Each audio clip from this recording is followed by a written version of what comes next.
اعوذ باللہ من الشیطان الرجیم بسم اللہ الرحمن الرحیم۔ آج ہم فرسٹ ایئر کی کتاب ترجمۃ القرآن المجید کا سبق نمبر 16 سورۃ توبہ آیت نمبر 71 تا 72 پڑھیں گے۔ ان آیات کریمہ میں اللہ تبارک تعالیٰ نے مومنین کی صفات واضح فرمائی ہے۔ اس سے پہلی آیات میں اللہ تعالیٰ نے منافقین کے خبیث اعمال اور ان کے فاسد احوال بیان کیے اور پھر ان کے لیے عذاب کا بیان فرمایا، اور جو اللہ تعالیٰ نے ان کے لیے دنیا اور آخرت میں تیار کیا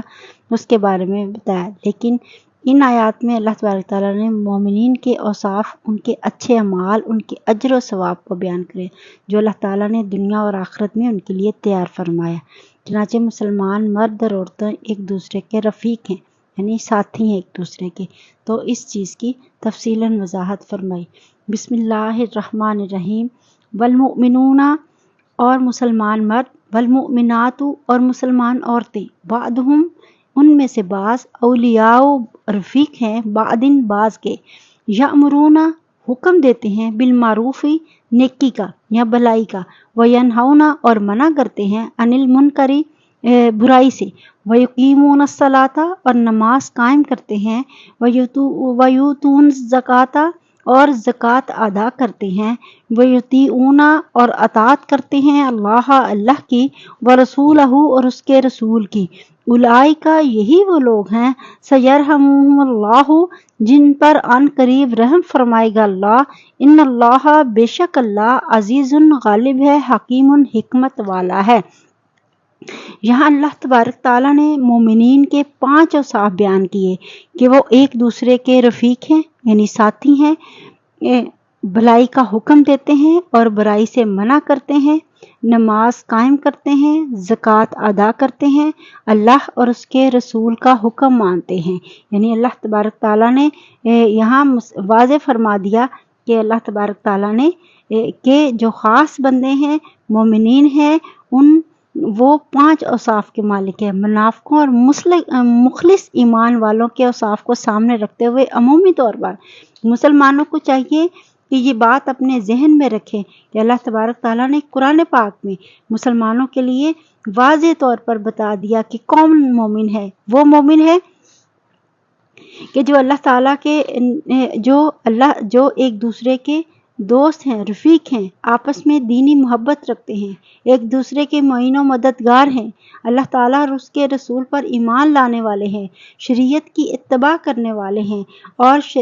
ہر چیز اس گناہ سے منع کرنے والے ہیں جو اللہ تبارک تعالیٰ نے منع فرمایا، فرض نمازیں ادا کرنے والے ہیں، ان کے حدود و امکان پورے کرنے والے ہیں، اور اپنے اوپر واجب ہونے والی زکوٰۃ کو ادا کرنے والے ہیں، اور ہر معاملے میں اللہ تعالیٰ اور اس کے رسول کا حکم مانتے ہیں۔ ان صفات سے مومن مرد اور عورتیں جو ہیں وہ متصف ہیں، اور جن پر عن قریب اللہ تعالیٰ رحم فرمائے گا اور انہیں دردناک عذاب سے نجات دے گا، بے شک اللہ تعالیٰ غالب اور حکمت والا ہے۔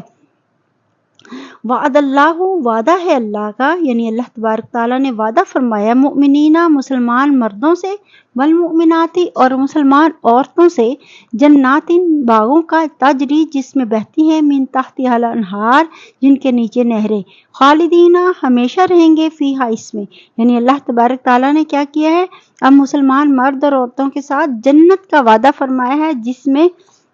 نہریں بہتی ہیں اور وہ اس میں ہمیشہ رہیں گے، وہ مساکن اور مکان ہوں گے، طیبات پاکیزہ، فی جنات عدن جنت عدن میں، جو عدن ہے بعض اقوال کے مطابق جنت میں ایک خاص جگہ کا نام عدن ہے، اور بعض کے مطابق یہ ہے کہ جنت جو ہے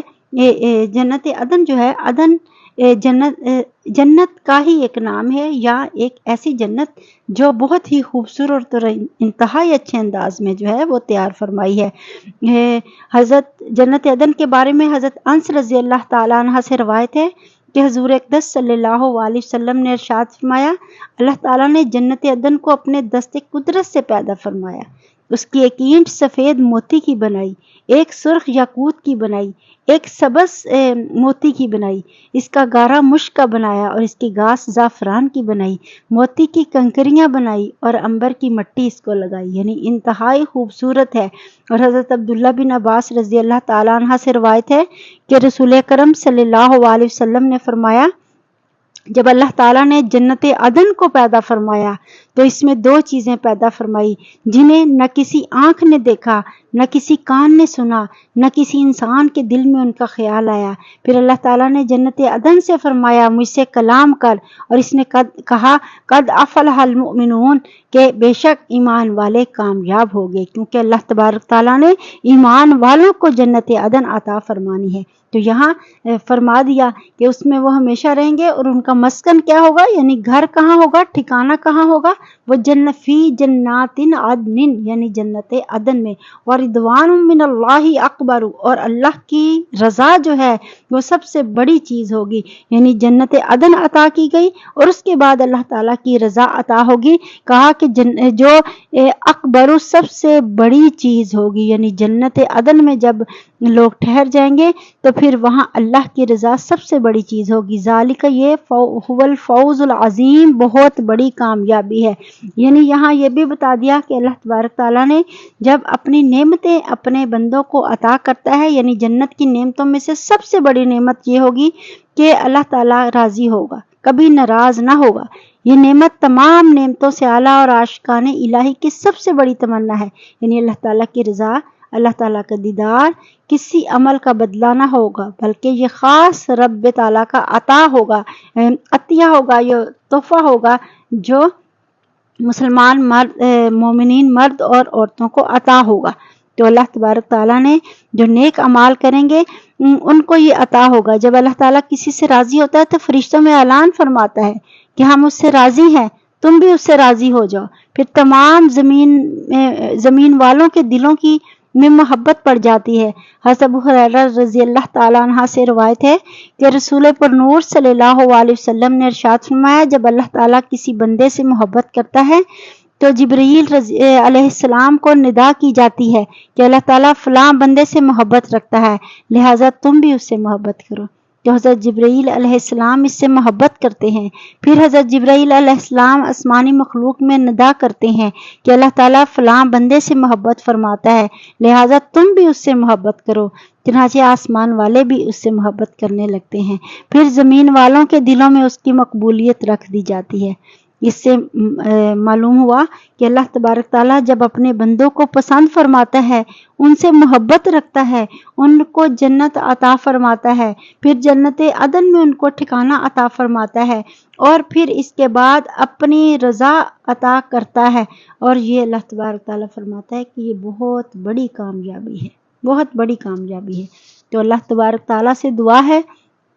کہ اللہ تعالیٰ ہمیں اپنا سچا عاشق بنائے، ہمیں اپنی رضا عطا فرمائے، ہمیں ایسے کام کرنے کی توفیق عطا فرمائے جو اس کی رضا ہے، اور اپنے رسول کی اطاعت عطا فرمائے۔ وما علینا الا البلاغ المبین۔